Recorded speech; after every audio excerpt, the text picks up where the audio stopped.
सावहेद आखड़ारे जतो को जोहार। सावहेद खबर ᱧᱩᱛᱩᱢᱟᱱ ᱚᱱᱚᱞᱤᱭᱟᱹ ᱢᱟᱱᱚᱛᱟᱱ रमेश चंद्र किस्कू वाला संताल पारिस और खुट पुथी दो छापा दोहरा आकाना।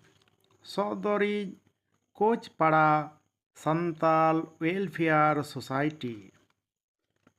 नामो ठिकाना रमेश चंद्र किस्कू आतु कोचपाड़ा डाकवाड़ा हारकोरखा जिले मालदा पश्चिम बांग्ला।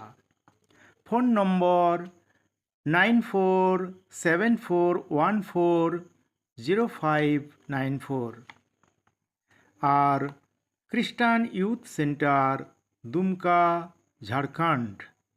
Phone number 9955385782। दाम दो एकेन 90 टाका दोहो आकाना। आदो जहाई बोयहा मिश्रा को जदि सान्ताल पारिस और खुट बाबद बाडाई जंग पे मेनेत कान नोआ पुथी दो हिरिंग ताबुन पे और पढ़ाओ ताबुन पे। जोहार आयमा सरहाव।